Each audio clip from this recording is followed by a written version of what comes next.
Yeah, it's been super fun. I mean, we're on a great roll, like you said, 14. I didn't even know that, honestly. So I just feel like we come in every single day, we work hard, and we're just like, all right, next one. And then once we get the win, coach is like, enjoy it for the day, and then close the chapter and we're on the next one. So it's been super fun. You guys had 11 in a row before Maddie comes back. What's it like to get an extra boost like that when you guys are already on fire? Yeah, no, she's a great player. She's super fun to play with.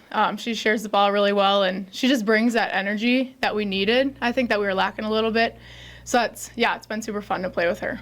Miah, for you personally, what has this first year for you been like here and just being a part of this team and obviously the excitement and winning and all that?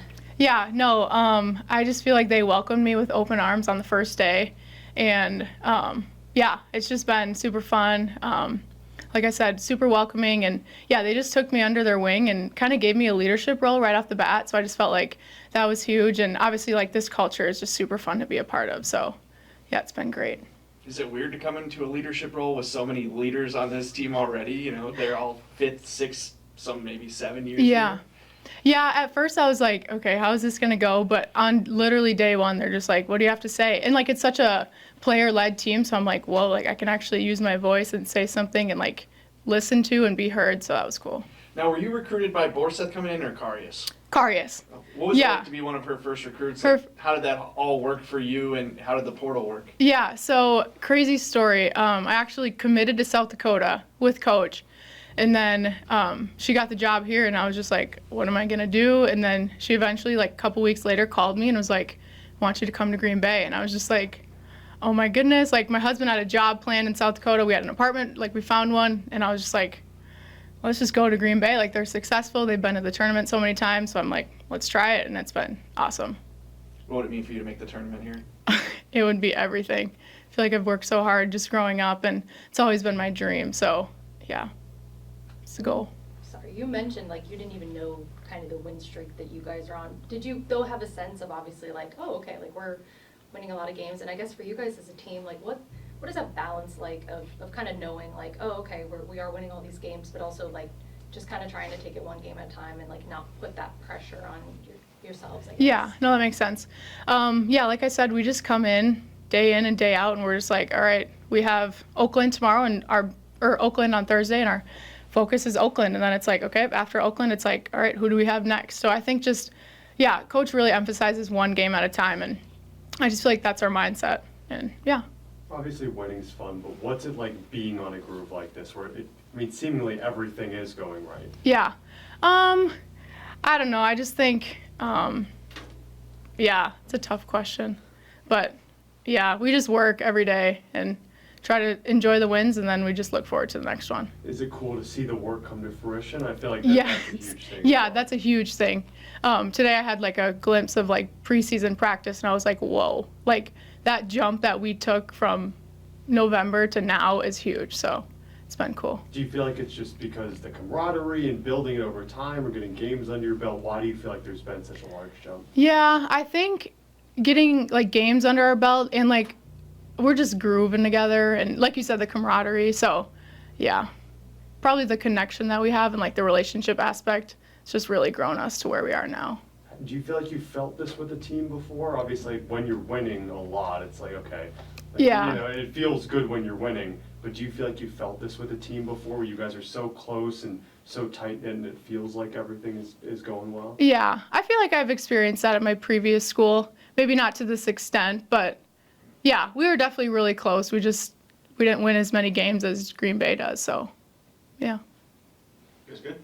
Question, one more thing. Mm-hmm. For you guys as a team, is a goal at all like winning the regular season? Like, is that a goal you guys had coming into the season? Is that something you guys are thinking about now, considering like where you guys are at and everything? Yeah.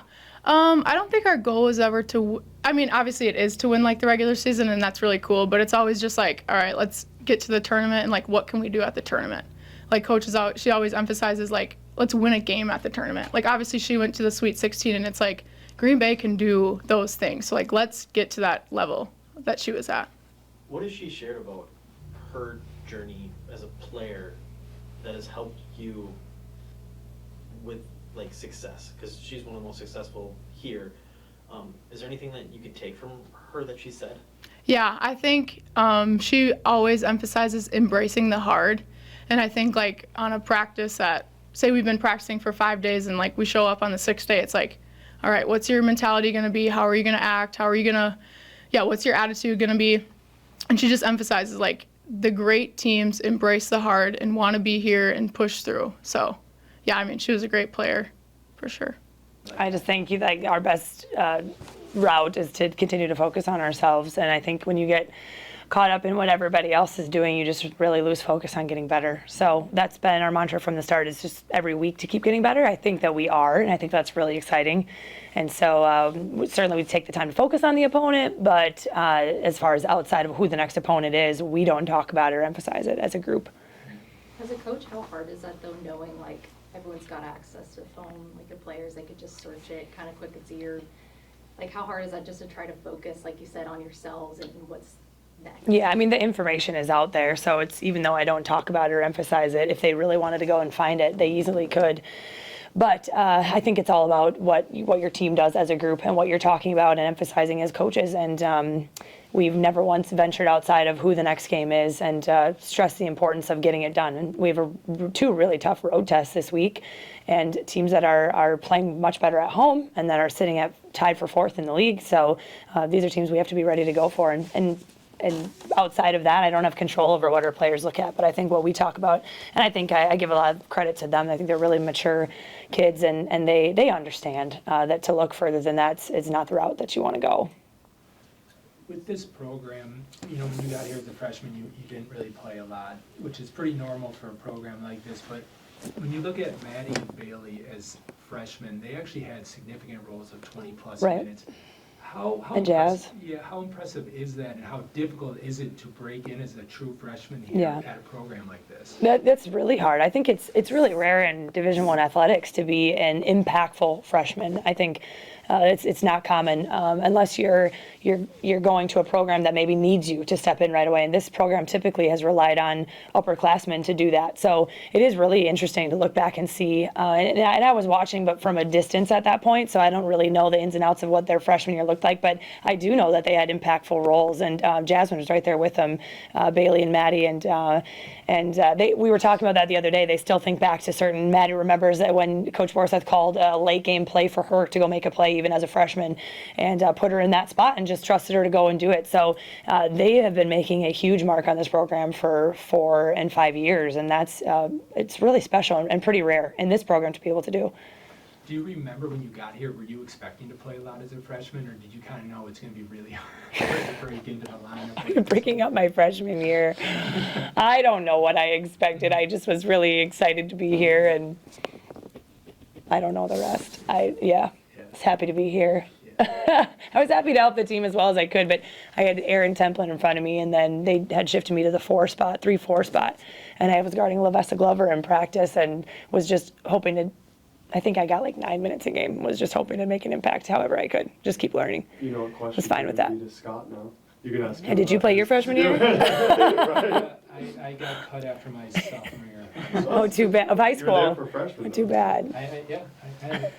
Thank you, everybody. Thank you for reliving that. That's getting posted on YouTube. Yeah, the whole thing. What's it been like to have Maddie back? You know, you guys were on an 11-game winning streak before that. She comes back and provides a little extra scoring that maybe you guys didn't even need. Yeah, what can I say? I mean, that's a first-team all-league caliber player, and she's, with her skill set, with her size, she is so capable of going right back to where she was before, which was at the point when she went out, our leading scorer and second leading rebounder. She's just really smart, and I think it comes with a lot of that experience. She's been on the floor a lot in college, and to bring her back is an amazing thing, and we've been bringing her off the bench. I think that's an incredible energy she brings with her, and she brings scoring right off the bench, and we're in a pretty nice spot right now to have that back with the depth that we have. How tough was it to see her go down, and especially lose a significant part of her last year? I mean, that had to be pretty tough for her. Well, it was a little surprising just because she continued to play that game and finish the game, and then afterwards realized something didn't feel right. So it was a little bit shocking, like, what do you mean something happened?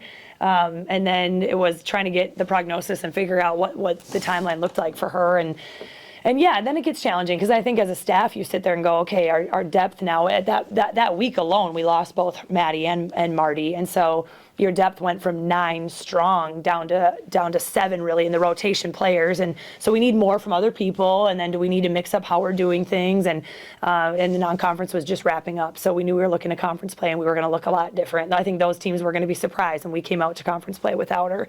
But that's the challenges everybody goes through, and we hit that adversity head on and just figured out different ways. And I give our players credit. Our bench really stepped up in certain games and picked up the scoring when we needed to. I think everybody did a little bit. The way we approached it was we don't need one person to come in here and Ellie Bazell, we didn't expect her to go score 16 points a game now. You do need to get ready. You do need to play more, and then everybody else has to do a little bit more across the board, and they really picked it up. How'd you see Schreiber kind of handle herself over the last 6 or 7 weeks when she was waiting to come back? Maddie did a great job when she was out. That's always really, I can't imagine being in her spot her senior year and everything's lining up to play a lot and have a really solid, experienced team and to go make a big difference. And then that happens right before conference play. That's got to be really mentally discouraging. We had a lot of conversations, her and I, and with our extension of our staff, everybody, and just trying to support her as much as we could, because when you set out for your senior year, that's not really what you expect to happen. And that's really hard to swallow. But I do give her a lot of credit. She got the surgery done quickly and got rehabbing quickly, and then has really tackled that strong. And then was relentless because it was an upper body injury that she was able to keep working out. So she actually, a couple of times, myself and Shay Frederick on her staff were up there in the weight room with her, running on the treadmill, doing stair stepper, and just trying to keep up her cardio. And she got us involved with that too. So it was really cool to see her just continue to work and know that she's got to be ready. Because when she comes back, it wasn't like she had another exhibition game to settle in. It was like, oh no, you have Cleveland State right when you get back, hopefully. And so that's what happened. So I just saw the drive in her every day. I liked spending time with her in the weight room because you just got to see her from a different side and have good conversations with her. But she stayed really positive and she stayed upbeat, knowing I'm coming back. It was just a matter of time. How do you feel like she's done from that first game back in a tough matchup against Cleveland State to where she's coming up this she's one? really settled in well. I mean, the Cleveland State game, you could just see, actually was really impressed how she was in that game. She didn't play a lot and didn't score a lot, but just you could see already things were starting to come back to her. But I knew it was going to take maybe a couple of games. I didn't really know how long, but then this last week she was great in both of those games, and certainly on Saturday gave us a huge lift in the second quarter. She was just really back to her old confident self and looking to be a shooter and playing more fearless. I think that with any injury, it takes a little bit of time too to get comfortable with going up for a rebound with 2 hands or scoring it with your left hand. That has just been really unusable here for 8 weeks. But you can see that confidence coming back, and I think she's more than settled in now. How much pride do you take in, as a coach and as a, teacher of the game and just about life overall when you see one of your players go through adversity and then come out on the other side of it and play as well? Well, I think it can be really rewarding, and I hope that it's something she can look back on. She may not appreciate that fully right now, but hopefully years from now and decades from now, she can look back at that and say, that really made me a stronger person. I mean, you have to become a great cheerleader and a great teammate. Not that she wasn't before, but you really have to amp that up because that feels like it's your only way to contribute, really. So she... like a lot of our players, I think Marty is doing the same thing. They're still involved in the scouting purposes and they're paying attention. So on the bench, they can call out actions or they can really remind their own teammates what we're running or how we're defending things. She was right there with everybody doing that. So it is really rewarding to see her come back out of that and for other injured players to know that there's hope for them too, that you can continue to work at it. And when you do come back and your body starts to get back into shape and it allows you to do what you want to do, then it can be really special. Miah was telling us about the phrase that you live by, embrace the hard, and that's something that you want to live by. How have you felt? I mean, when you win 14 in a row, I feel like some might say, oh, it looks easy. Obviously, it's not. No. How do you feel like this team has embraced the hard? More than any other team I've coached, I just think their experience is showing through. And so when there are close games, when the game was close last Thursday, when we're on the road several times at Northern Kentucky, at Youngstown State, in the non-conference plenty of times, right, where we were digging out of holes, there's just this quiet confidence about them that we're going to find a way to win this game. And sometimes looking at each other like, I don't know how we're going to find a way, but we are finding a way. And that's really hard to teach. And it's you really only get that because experience is the best teacher. So I think that's been really impressive with this group. And then, yeah, embrace the hard is it's about that adversity with the injuries that we've had with going on the road and shots aren't falling. I mean, that's finding ways to win games when shots aren't falling is really difficult to do. And that's why we've put all of our stock, a lot of our stock into the defensive end, and knowing that we can always choose to guard, we can always choose to rebound. That's going to keep you not only in games, but winning games. So I think that's another life lesson. The embrace the hard is something that I hope our players take with them the rest of their lives. Maya was kind of talking to us about her journey. She was going to go to South Dakota. Oh, she told State you. with Her husband South had Dakota. a job. South Dakota, sorry. Yeah. South Dakota, sorry. South Dakota. Okay. Yeah. South Dakota, her husband had a job lined up. They Yeah. had like apartment lined up. What did you see for her that you wanted to bring her into South Dakota Yeah. and then have her follow you here? Yeah, that's a great question. So Miah was somebody that we had known about or sort of tracked. I mean, obviously she played for Matt Ballant, so I had always just kept following Coach Ballant's teams and knew that she was making a big impact there and leading the league in assists per game and second team all-league player. And but when we were looking in last spring at South Dakota, we were really looking for a point guard option, actually starter or a bench coming off the bench, but really we needed another ball handler. And we loved her court vision that we saw on film. We loved that she was a scoring point guard, and she really could do that probably more, but she was probably a little bit more pass first. But just her ability to pass and have a great court vision was one of the things that jumped out at us right away, and just felt like because she had played at the high level that she did where she was, she would be ready to play against the competition that we were facing in our league. So then she had committed her fiance at the time. Fiance at the time was at Northern State. So he was in South Dakota. So he was just making the shift down 3 hours south, and they were having that all lined up. Then the change for me happened, and then it took a little bit of time to get here and figure out now what do we need here. And certainly we had a lot of pieces lined up, but the one thing that concerned me was the amount of players we had, which was 11, and just felt like we needed a few more. There's a reason you get 15. We just, for injury purposes or whoever knows what, just need a few more people, and then figuring out now what position does that look like. And I just at the time, I'm not really sure that it was like we have to have a backup point guard, because Marty was playing really well at that spot, but just felt like you can't really ever have enough ball handlers and great decision makers on the floor. And I just really liked her game, and we had built a really good relationship that I felt like if she wanted to give this a chance, then we would love to have her. So it took one phone call. She was pretty shocked to think, okay, now I'm changing everything around, and we made all these plans. I told her, I get that, and so you need to go talk to your fiance. And I'm not sure, it was another 24 hours before she called me back and said, I'm in. And I said, do you want to visit? She goes, no, we're good. And we're really, really thrilled that she's here. I think, and you can see in the last couple of weeks, I think she has just taken her game up another notch. She's so confident now. And I think that just came with being the new guy. I don't think that had anything to do with Maya's game. I think that's just, imagine her spot coming into a team with 6 other seniors, and they're pretty established, and to learn their offense and their way of doing things, which they're really successful at, that's probably not easy. But she has the best approach just as a human being of being so kind and so welcoming, and they just, because she is who she is, they just welcomed her right in, and it did not take long for her to mesh with them. And pretty soon in pickup late last summer, we were watching them going, Maya looks like she's been here for years, and you can see that coming true on the court now too. 2 more, please.